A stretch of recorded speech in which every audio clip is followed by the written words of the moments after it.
कोई एक single value जो पूरे के पूरे डाटा को रिप्रेजेंट कर दे, इस तरह एफएसए की बात कर लें या इंटर की बात कर लें, तो हमारे डिफरेंट सब्जेक्ट्स में डिफरेंट मार्क्स आते हैं। किसी में 90, किसी में 68, किसी में 80। जब एंड पे परसेंटेज निकालते हैं कहते हैं 80% है। 80% का मतलब क्या है? हर 100 में से 80 मार्क्स लिए।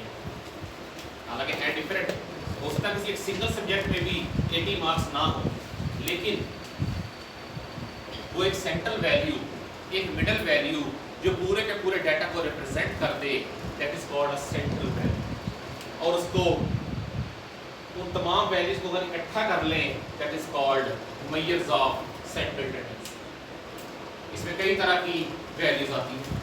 सबसे पहली कहलाएगी mean, most commonly used central tendency, that is called mean. अब मीन के अंदर भी फर्दर कैटेगरीज है। पहला कहलाएगा अरिथमेटिक मीन।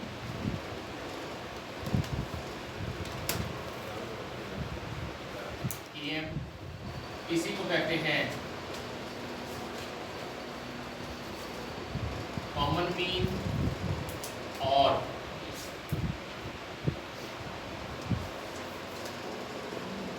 कॉमन एवरेज या सिंपल एवरेज, ये सारे इसी के नाम। अगर चैप्टर 11 आपको याद हो तो उसमें हमने डाटा को ग्रुप किया था। एक अनग्रुप डाटा था, फिर जब डाटा का हमने टेबल बनाया तो वो डाटा ग्रुप डाटा के अंदर कन्वर्ट हो गया, जिसमें हमने फ्रीक्वेंसी देखी थी, फ्रीक्वेंसी का टेबल बनाया था। तो मीन कैलकुलेट करने के लिए आपके दो अलग अलग फार्मूले हैं। एक होगा फॉर ग्रुप डाटा और दूसरा होगा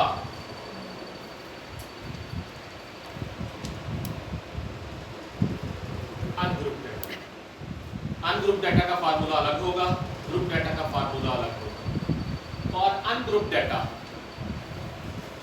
फॉर एग्जांपल आपको x की वैल्यूज दी हैं 10, 20, 30, 40, 50 एंड 60 और आपने इसका मीन कैलकुलेट करना है।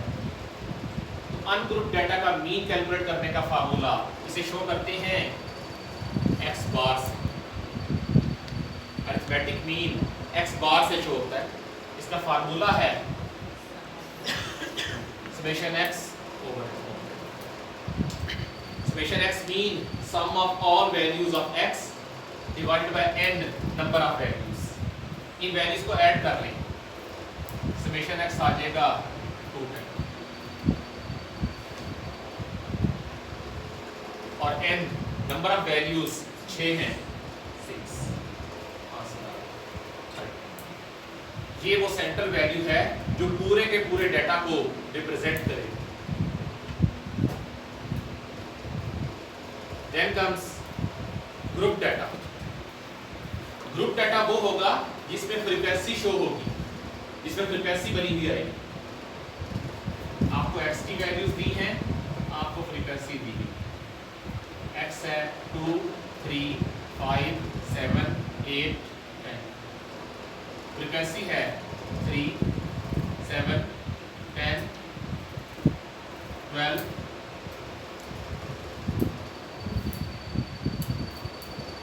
10। तो ग्रुप डाटा का आपने मीन फाइंड करना है। इसका फार्मूला है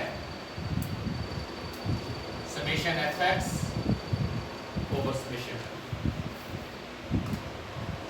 fx मीन आप f और x वाले कॉलम को आपस में मल्टीप्लाई करेंगे। f वाले कॉलम को x वाले कॉलम से मल्टीप्लाई करेंगे, एक नया कॉलम आ जाएगा आपके पास fx के नाम से। कर ले कैलकुलेट। x की पहली वैल्यू को f से मल्टीप्लाई किया, that's 6, then 21, 50, 84, 80।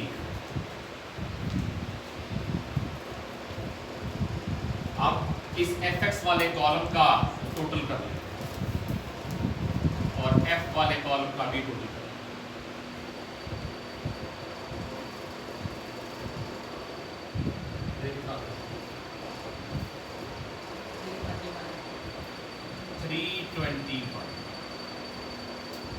321/50 6.4 ये हमारे पास आ गया arithmetic for group data.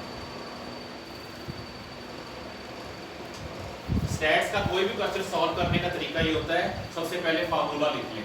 Formula आपको बताएगा आपने टेबल के अंदर कौन कौन से कॉलम बनाने हैं।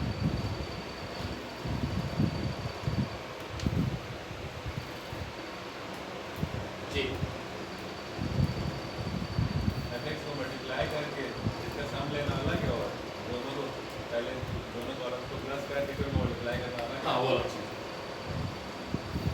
अगर डाटा इस फॉर्म में आ जाए, क्लास लिमिट्स दी हैं 5 to 9, 10 to 14, 15 to 19, 20 to 24, 25 to 29, 30 to 34 class limits दी हैं और साथ फ्रीक्वेंसी दी गई है 3, 5, 10, 15, 8, 4। एक्स आपको बताया ही नहीं क्या। चलिए कर लें पहला।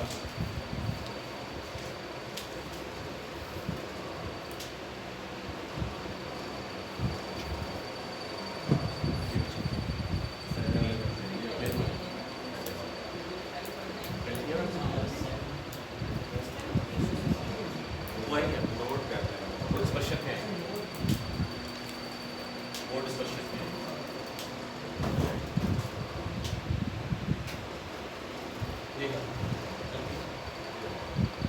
क्लास लिमिट्स दी है और फ्रीक्वेंसी दी है, आपको एक्स नहीं बताया गया। एक्स आप खुद कैलकुलेट कर लेंगे। X is called mid point of class. करेंगे क्या, हर क्लास की दोनों लिमिट्स को प्लस कर लें, जो आंसर आए divided by 2। 5 + 9 14 divided by 2 7।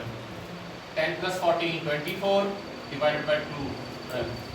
15 + 19 34 divided by 2 17। then 22 27 x हमने खुद से फाइंड कर लिया। अब उसी तरह से fx को मल्टीप्लाई कर लें डिवाइडेड बाय स्पेशल है। इसमें 5 वैल्यूज है तो तीसरी वैल्यू नहीं लाजमी नहीं, तीसरी वैल्यू मेरे ख्याल से चौथी बनेगी शायद।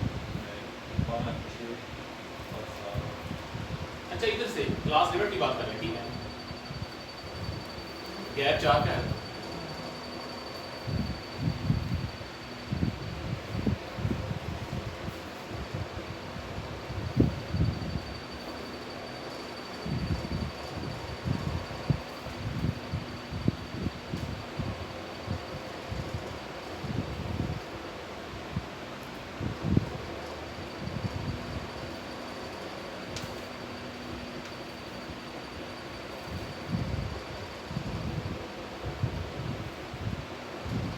fx फाइंड कर लें 21 60 170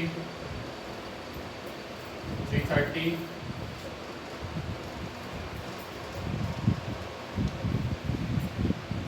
station fx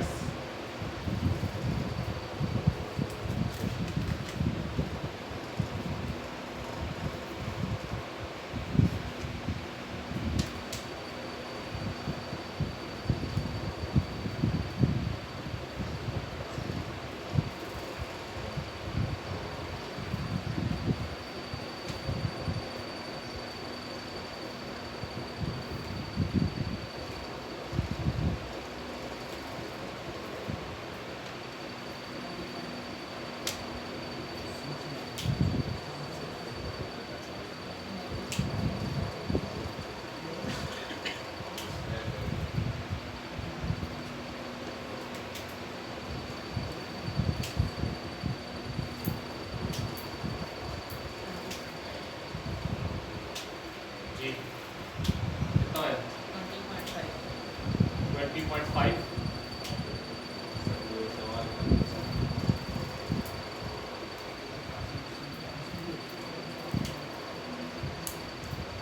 that is called arithmetic mean. सही क्लासरूम में सही से पॉइंट्स नहीं भी हो सकती आ सकती पॉइंट्स बिल्कुल हो सकती एकदम करेक्ट होती जी तब जो भी होगा क्लास लिमिट या क्लास बाउंड्री जो भी हो उन्हें ऐड करके लोअर और अपर लिमिट को ऐड करेंगे और जो सम आएगा उसे डिवाइड करेंगे.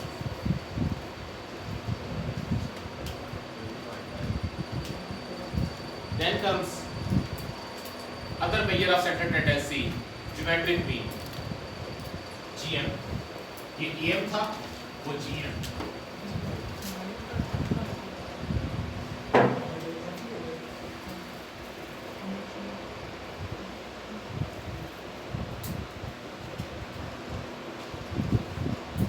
Geometric mean उसी तरह से अनग्रुप डेटा और ग्रुप डेटा. अनग्रुप का formula metric mean is equal to nth square root of product of all values. जितनी वैल्यूज आपको दी गई हैं उन सबको मल्टीप्लाई कर लें और उनका nth रूट फाइंड कर लें. जैसे जो पहले वाला क्वेश्चन था 6 वैल्यूज हैं, सबको आपस में मल्टीप्लाई करें और फिर इसका nth रूट फाइंड करें. 6 वैल्यूज हैं तो 6th रूट आएगा. 10 into 20 30 40 50 60. ये आ गया 720 हेक्साडेसिमल. 6th रूट लेने के लिए करेंगे क्या 6 29.9 20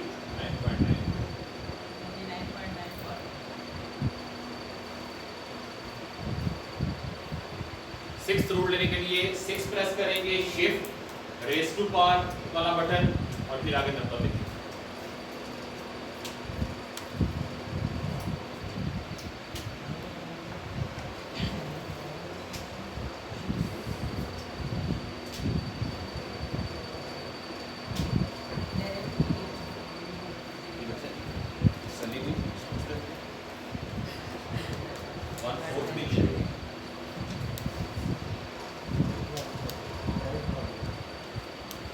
जिस दिन को मैसेज आएगा ना चैप्टर 5 का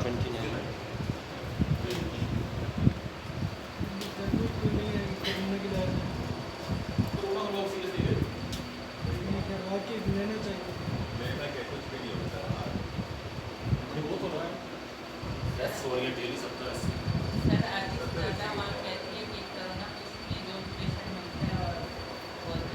इससे गलत है ये, है ना. मुल्क में मेरे ख्याल से कम 10 से 12 हज़ार डेथ होती है डेली मुल्क के अंदर लोगों की. कोरोना को 70-80 पेशेंट को खत्म कैसे?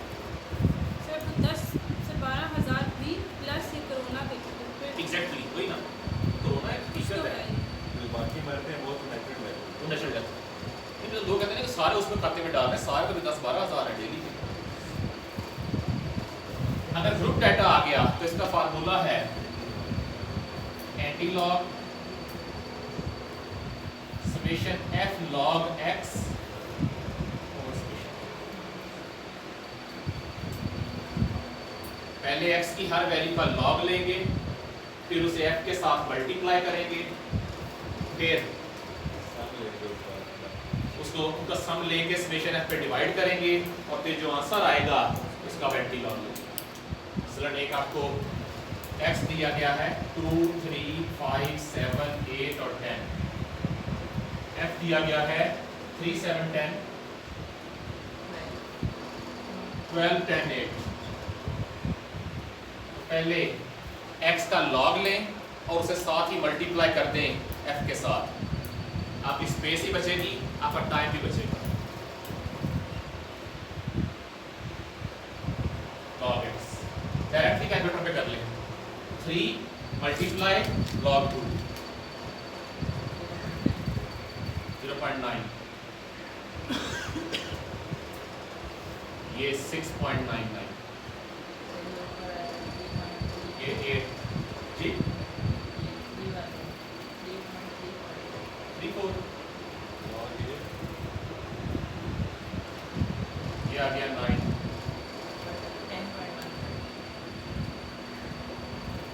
किन्हें ऐड कर 38.40 और समेशन एफ है 50, कर लें डिवाइड 3 multiplied by log 7, जी 3.34 तो नहीं आ रहा, 2.53 आ रहा है। 7 multiply by log 3, log x है, f log x है,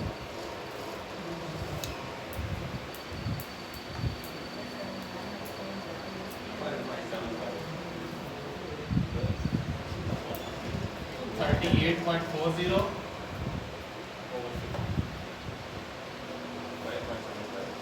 आसरा 5.75, ठीक है।